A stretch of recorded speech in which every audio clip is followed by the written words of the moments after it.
प्रदेश में लाडली बहना योजना के तहत हर लाभार्थी बहन को हजारों रुपये मिल चुके हैं। महाराष्ट्र में लाडली बहना योजना की लाभार्थी हर बहन के खाते में भी हजारों रुपये ट्रांसफर हुए हैं। मैं दिल्ली की बहनों से कहूंगा कि आप अपने बैंक से पता कर लें कि आपका फोन नंबर आपके बैंक खाते से लिंक है या नहीं है। नहीं है तो लिंक करा लें, ताकि आपके फोन पर भाजपा सरकार बनने के बाद मैसेज आएगा कि आपका पैसा जमा हो चुका है।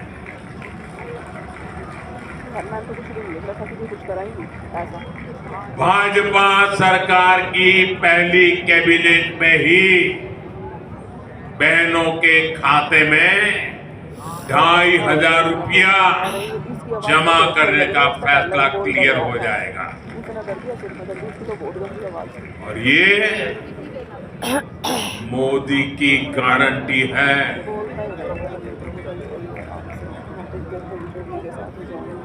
जो बहनें अन्य घरों में घरेलू कामकाज करती हैं, उनको एक्स्ट्रा मदद भी मिलेगी। उनको 10 लाख तक का बीमा और बच्चों को पढ़ाई के लिए स्कॉलरशिप भाजपा सरकार देने वाली है। दिल्ली भाजपा ने कहा है कि दिल्ली की बहनों को सस्ता सिलेंडर भी मिलेगा। यानी डबल इंजन की सरकार में दिल्ली की महिलाओं का डबल फायदा होने वाला है। साथियों, दिल्ली में आपदा ने नौजवानों, सरकारी कर्मचारियों और दुकानदारों का बहुत नुकसान किया। आप याद कीजिए, रोजगार को लेकर, नौकरियों को लेकर इन्होंने कितने सारे वादे किए थे, लेकिन आज दिल्ली में बेरोजगारी चरम पर है।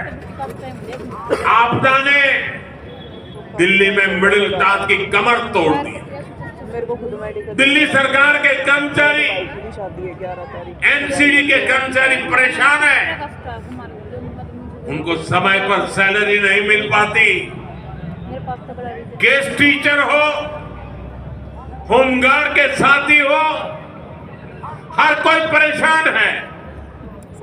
हाल ये है कि दिल्ली के कितने ही नौजवानों को नौकरी के लिए नोएडा, गाजियाबाद, गुड़गांव, सोनीपत, पानीपत जाना पड़ता है।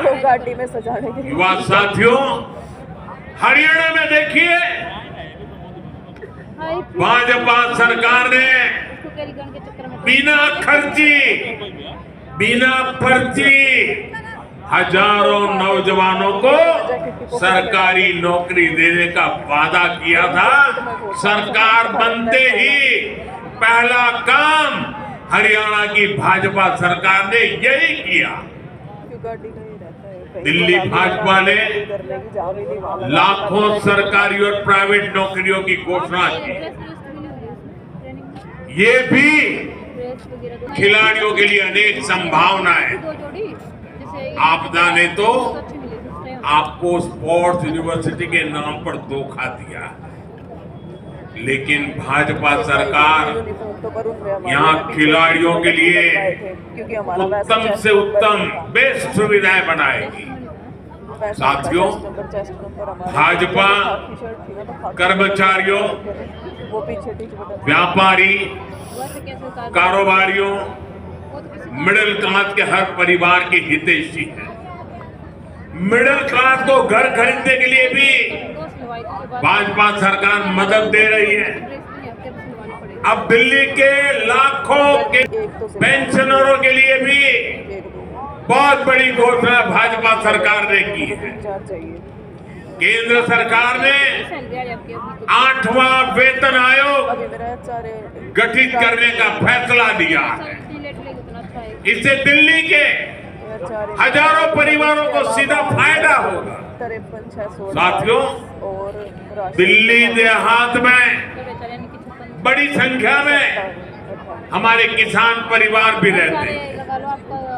मैं आप सभी से भी कहूंगा 10,300 कि आपदा ने जो योजनाएं रोकी है, किसानों के भलाई की योजनाएं रोकी है, उन सब का लाभ आपको, किसानों को भाजपा सरकार बनते ही मिलना शुरू हो जाएगा। जमीन से जुड़े जो भी मामले आपके हैं, कोई और समस्या है, उन सभी का समाधान हम मिलकर निकालेंगे। साथियों, कांग्रेस और आपदा दोनों अहंकार की पराकाष्ठा के प्रतीक हैं। ये आपदा वाले खुद को दिल्ली का मालिक बताते हैं, बहनों को कहते हैं कि वो उसका रक्षा कवच है। मोदी कहता है बहनें मेरे रक्षा कवच है। ये फर्क है। और जैसे खुद को दिल्ली का मालिक कहते हैं, एक कांग्रेस वाले खुद को देश का मालिक समझते हैं। कांग्रेस के शाही परिवार का अहंकार आज देश ने फिर देखा है। माइंड रिलैक्स रहता है। आज हमारे सम्मानीय राष्ट्रपति द्रौपदी मुर्मू जी ने संसद को संबोधित किया। उन्होंने देशवासियों की उपलब्धियों के बारे में बताया, विकसित भारत के विजन के बारे में बताया। और अब समझिए,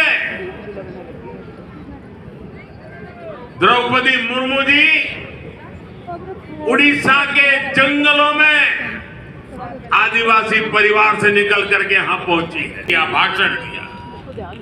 लेकिन कांग्रेस का शाही परिवार उनके अपमान पर उतर आया है। शाही परिवार के एक सदस्य ने कहा कि आदिवासी बेटी ने बोरिंग भाषण दिया। दूसरी सदस्य तो इससे भी एक कदम आगे बढ़ गई।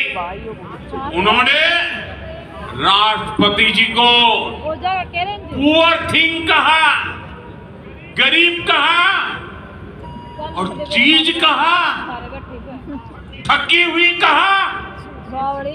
एक आदिवासी बेटी का बोलना इनको बोरिंग लगता है। ये देश के 10 करोड़ आदिवासी भाई बहनों का अपमान है। ये देश के हर गरीब का अपमान है। जो जमीन से ऊपर उठकर आते हैं, उनको कांग्रेस का शाही परिवार बिल्कुल पसंद नहीं करता। गरीब, दलित, आदिवासी, ओबीसी समाज से जो भी लोग आगे बढ़ते हैं, उनको ये कदम कदम पर अपमानित करते हैं। आर्थिक प्रगति, किसानों की समृद्धि, मेट्रो, रोड, एयरपोर्ट, स्टार्टअप, खिलाड़ियों की प्रशंसा, ये आज उनके भाषण में वर्णन हो रहा था। उनको ये भी बोरिंग लगता है। लोगों को गाली देना, विदेशों में भारत को बदनाम करना और अरबन नक्सलियों की बातें, ये उनको ज्यादा अच्छी लगती है। साथियों, दिल्ली को बहुत सावधान रहना है।